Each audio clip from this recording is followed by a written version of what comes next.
Alright, so we got a pretty nice little late May snowstorm. It dumped, depending on which measurement you look at, we got anywhere from, on the high end, 24 to 30 inches of a really heavy, really wet snow, as you can see here. And we're just kind of digging out a little bit. When this happened, I still didn't have the engine back in the pickup, and I honestly don't think it could have pushed this snow anyway. So I grabbed the tractor because it was all ready to go and everything was in good shape. You can see there are some bare spots where it started to blow clear, and then there are some other places where it'll be drifted 2-3 feet. And you may be wondering, if it's blowing clear, why even bother digging it out? The reasons are twofold. One, this driveway is dirt and gravel, and we don't want all the snow to melt on it, because that's just going to keep it wet and soft for weeks. But two, the grass here is just not very tough. It's kind of fragile, and if you drive on it, you're gonna have tire tracks and marks and dead spots really fast.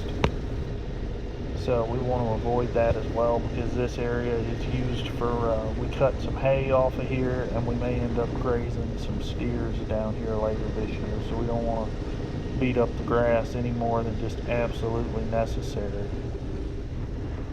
One of the reasons this is going so well with the tractor, you'll see when I lift this up and dump it, if you look at the outer corners of the bucket, right there, you can kind of see those feet. Those are edge Tamers. They're made by a company called R2 Manufacturing, and they're basically a skid shoe for your bucket. They do a really good job at keeping it from digging in, and you can still put the loader boom in float and let it follow the ground and not fill up the bucket with dirt or gravel or anything. And there's right there, if you look at this steer tire, when I turn and push this off, there it goes, you'll see that snow is up a little over halfway up the center of the tire.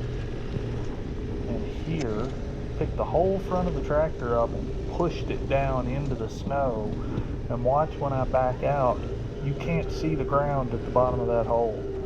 You can see it maybe in one little spot over there on the left side, but even with the full weight of the tractor bearing down on it, we didn't get all the way to the bottom in one scoop. And there were some places like that when I was able to get through it with the tractor, but I couldn't push anything through it. So come back in from the side, take out a scoop or two, and then push the rest of it off. Normally everything out here has to be pushed to the south and to the east on account of the wind, but this snow is so heavy and it's so late in the season and warm, it shouldn't stick around more than a couple of days, and it didn't. This was I think this video was on the 19th, and I'd say all of this was gone by the 95% of it was gone by the 21st, and the rest of it was gone the 22nd. I was playing with this new editing software, and I wanted to try the voiceover, and I wanted to see what the slow motion would look like. So I don't know, if you like this, let me know. We may do some more of it in the future. Crash. Now right here, talking about the edge Tamers, notice how we just push straight across that. You'll see it better in a second, but that's a cattle guard made out of railroad track. Now if you were to try to push straight across that like I just did with a regular cutting edge, you get hung up and stuck, but more on that in another video later. I'm kind of wrapping this one up, digging out the last of it right there at the gate. That gate's really bad about always drifting.